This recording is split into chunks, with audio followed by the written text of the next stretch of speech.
अस्सलाम वालेकुम and welcome class. मैं हूं आपका टीचर सैयद। बात कर रहे हैं 9th कंप्यूटर साइंस को और आज स्टार्ट कर रहे हैं चैप्टर नंबर 1 को, इंट्रोडक्शन टू सिस्टम्स। हम इंट्रोडक्शन को डिस्कस करेंगे और इसका जो 1.1 आर्टिकल है, मैं आर्टिकल नंबर के मुताबिक ही चलता रहूँगा, उसके अकॉर्डिंग ही लेक्चर्स भी रिकॉर्ड करूँगा और आप तक प्रोवाइड इंशाल्लाह करता रहूँगा। इससे लेक्चर ढूंढने में भी आसानी हो जाती है और टॉपिक वाइज समझना भी आसान होता है। मैं डिस्क्रिप्शन बॉक्स में भी लिंक ऐड कर दूंगा 9th computer science full book. आप उस पर क्लिक करेंगे तो सारे लेक्चर सीक्वेंस में आपको दिखेंगे। फिर चैप्टर वाइज जैसे जैसे आगे क्लासेस आती जाएंगी उसमें ऐड होती चली जाएंगी। सो नाउ मैं आपको बोर नहीं करता, get back to the topic. Topic है इंट्रोडक्शन टू सिस्टम। जो चैप्टर का टाइटल है उसके नीचे एक पूरा पैराग्राफ है इंट्रोडक्शन का। उस इंट्रोडक्शन के पैराग्राफ में कुछ मोटी मोटी मुश्किल सी बातें पूरे चैप्टर के बारे में बताई गई हैं। वर्ड्स मुश्किल अगर हो ना चैप्टर के बुक के अंदर तो आपने पता क्या करना है, आपने अंडरलाइन करके पेंसिल से उनके मीनिंग्स ऊपर जरूर लिख लेने हैं। बेशक हमें इंग्लिश अच्छी आती है या बुरी आती है, हमारे पास ऑप्शन नहीं है क्योंकि हमें इंग्लिश अच्छी आनी चाहिए। हम उस सोसाइटी में रहते हैं जहाँ पे अगर कोई इंग्लिश अच्छी बोल लेता है तो उसे लाइक करार दे दिया जाता है, तो उसे सीख लेते हैं, नॉट अ बिग डील। तो इंग्लिश आपको ज़रूर आनी चाहिए, इसके बिना आने वाली दुनिया में चारा नहीं चलने वाला, प्रॉब्लम आएगी। तो बेटर है उसको सीख लेते हैं जो प्रॉब्लम क्रिएट कर सकता है। अब चैप्टर में उसके इंट्रोडक्शन में बताया क्या गया है कि सिस्टम्स एक फील्ड है जिसकी डिटेल से हम इस पूरे चैप्टर में बहस करेंगे। सिस्टम्स का हमारी दुनिया से क्या लेना देना है, हमारे माहौल से क्या लेना देना है। दुनिया में काफ़ी तरह के सिस्टम्स होते हैं, जब उन सिस्टम्स को हम यूज़ करते हैं तो उससे हमारी दुनिया पे क्या असर आता है, हमारा माहौल कैसे फ़र्क पड़ता है, अब वगैरह वगैरह वगैरह। तो मैं बोर नहीं करता, बुक के टॉपिक पे आता हूँ। हमारा आर्टिकल नंबर 1, जहाँ से हमें याद करना भी शुरू करना है, थ्योरी ऑफ सिस्टम्स। तो इस पूरे पैराग्राफ में से जो मुझे एक लाइन बेहद ज़्यादा इंपॉर्टेंट लगी वो ये थी, सेट ऑफ कंपोनेंट्स। अब यहाँ पे जरा रुक जाइएगा, मैं थोड़ा डिटेल बताना चाहूँगा। कंपोनेंट्स एक वर्ड है जिसे कहते हैं उर्दू में हिस्से। तो यहाँ पार्ट्स वर्ड भी यूज हो सकता था, तो कंपोनेंट्स ही क्यों यूज किया गया। So now here is a catch. अब आप इसको अंडरस्टैंड करिएगा। पार्ट्स वर्ड का मतलब होता है हिस्से और कंपोनेंट्स का मतलब भी होता है हिस्से। तो इनमें फ़र्क क्या है। पार्ट्स उस चीज़ को कहते हैं जिसके बिना भी उस चीज़ के फंक्शन में प्रॉब्लम नहीं आएगी, और कंपोनेंट्स वर्ड हमेशा वहाँ यूज़ होता है कि अगर एक भी हिस्सा इनमें से कम हो गया, कंपोनेंट उस हिस्से को कहते हैं, तो वो चीज़ अपना फंक्शन परफॉर्म करना बंद कर देगी। एग्जाम्पल ले लेते हैं, अगर सीलिंग फैन आपके पास लगा हुआ है तो छत पे ज़रा अगर लगा तो उसे गौर से देखिए, उसके 3 पर हैं, बीच में एक मोटर लगी है वगैरह वगैरह। अगर मैं उसकी सिर्फ एक पर को कम कर दूँ तो उसके फंक्शन में प्रॉब्लम आएगी, उसकी परफॉर्मेंस में कमी आएगी, बिल्कुल आएगी। अगर मैं बाकी किसी चीज़ को ना छेड़ूं, जो बीच में उसके मोटर लगी है जो उसको घुमा रही है उसको उतार दूं, तो क्या उसे प्रॉब्लम आएगी? जी सर बिल्कुल आएगी, पंखा घूमना बंद कर देगा, ठीक है। अगर उसके अंदर जो कैपेसिटर लगा है जो पहला झटका देता है जिससे पंखा तेज़ हो जाता है, अगर हमारे घरों में गर्मियों में पंखे स्लो हो जाते हैं तो उनका कैपेसिटर चेंज कर देते हैं, वो तेज़ भागने लग जाते हैं क्योंकि पहला झटका ज़रूरी होता है उनको। अगर कैपेसिटर उतार दूं तो क्या वो फंक्शन परफॉर्म कर पाएगा? नहीं सर, वो घूम नहीं पाएगा क्योंकि उसे घुमाना भी तो है। इसका मतलब ये सारी चीज़ें इसके क्या हैं, कंपोनेंट्स। लेकिन अक्सर पंखों के नीचे एक टिक्की सी लगी होती है, ब्यूटीफुल सी, कलर लगा होता है, कुछ शेड्स होते हैं। अगर मैं उनको उतार दूं तो क्या उससे कोई फर्क पड़ेगा? नहीं सर, उससे कोई फर्क नहीं पड़ेगा। तो ये उसके पार्ट्स हो गए।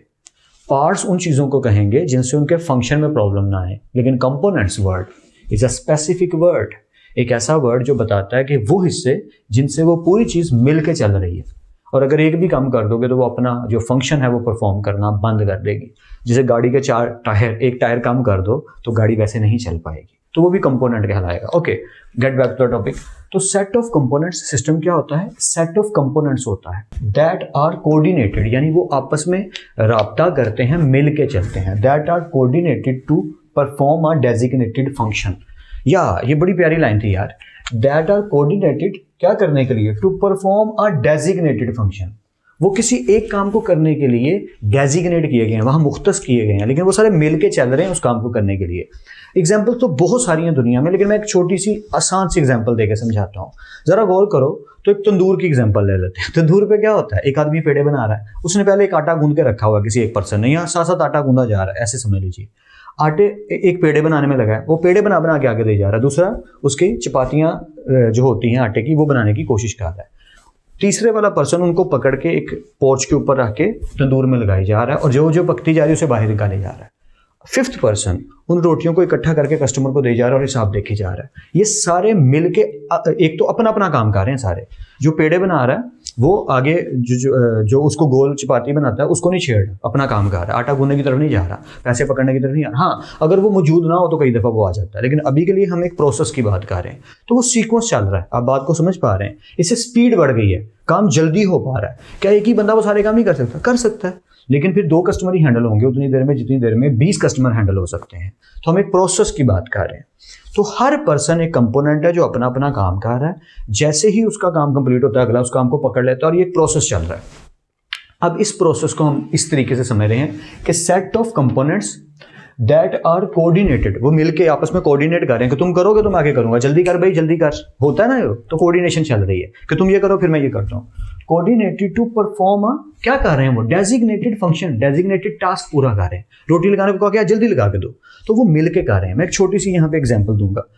आई नो मैं बोर करूंगा, लेकिन प्लीज इसको सुन लीजिएगा, आपके काम भी आएगी। एक मूवी थी गोल्ड, इंडियन मूवी है, अक्षय कुमार की, अच्छी फिल्म है। उसमें वो एक हॉकी टीम को कुछ सिखाना चाह रहा होता है, तो टीम मिलके काम नहीं करना चाहती। वही चक दे इंडिया वाली प्रॉब्लम। अगर चक दे इंडिया मूवी नहीं देखी, उसमें भी यही प्रॉब्लम होती है कि टीम हर एक हीरो बनने को लगा है, कोई अपना काम ठीक से करना तो चाहता नहीं, दूसरे का भी करने की कोशिश कर रहा है।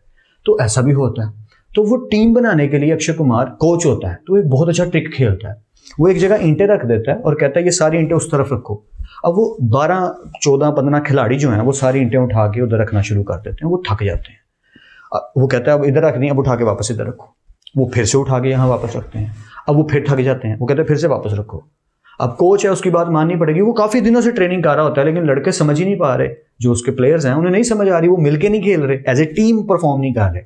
वो फिर से रखते हैं। ऐसा काफी दफा होता है, ये एक्सरसाइज चलती रहती है। अचानक उन प्लेयर्स में से किसी को क्लिक होता है कि हम कोई तो गलती कर रहे हैं, जो कोच सर हमें बार बार यही काम करने को कह रहे हैं। तो कोच सर की जो ट्रिक होती है उन्हें समझ आ जाती है। वो 15 या 14 जितने भी खिलाड़ी होते हैं वो सारे कहते हैं यार एक लाइन बनाओ। वो एक लाइन बनाते हैं, कहते हैं एक ईंट तुम मुझे पकड़ाते जाओ दूसरे को, और वो आगे पास करता जाए। वो सारे एक लाइन बनाते हैं, वो एक एक ईंट पकड़ाते जाते हैं, और इस तरह करके काम जल्दी और झटपट होना शुरू हो जाता है, और वो थकते भी नहीं।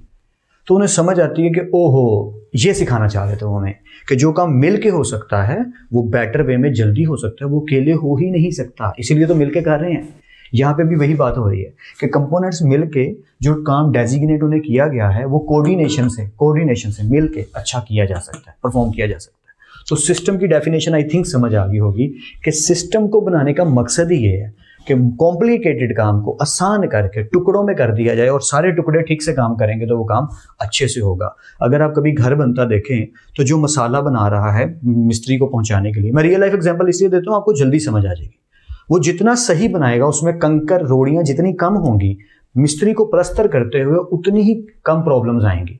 उसको बार बार रोड़ियां नहीं निकालनी पड़ेंगी, टाइम बचेगा उसका। और मसाला जितना सही बना होगा उतना ही उसे बार बार ठीक करने की जरूरत नहीं पड़ेगी।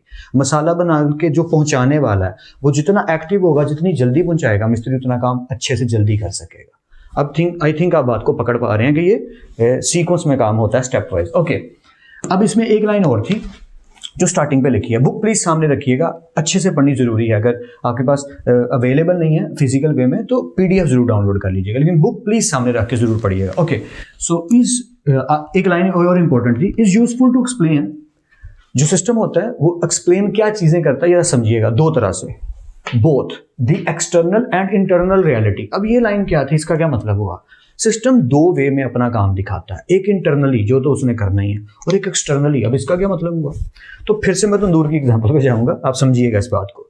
जब एक सिस्टम इंटरनली काम कर रहा होता है तो अपने एक्शन से, अपने फंक्शन को परफॉर्म करके कोई एक टास्क उसे मिला वो पूरा कर रहा है, लेकिन उसका हमारे एक्सटर्नल वे में क्या फर्क पड़ रहा है? मिसाल के तौर पे वही तंदूर वाली बात, जब तंदूर चलता है तो उससे एक हीट जनरेट हो रही है जो हमारे इन्वायरमेंट को थोड़ा सा खराब करने की कोशिश तो कर रही है। एक गाड़ी चल रही है, वो भी हमारा जो नेचुरल इन्वायरमेंट है एक्सटर्नली उसको प्रॉब्लम क्रिएट कर रही है। आप एक जगह पे मौजूद हैं, आपके करीब चूल्हा जल रहा है जिसपे कुछ खाना पक रहा है, तो इंटरनली काम तो ठीक चल रहा है कि वो अपना फंक्शन परफॉर्म कर रहा है, खाना पका के दे रहा है, लेकिन एक्सटर्नली हीट प्रोड्यूस कर रहा है जो आपके लिए प्रॉब्लम हो सकती है।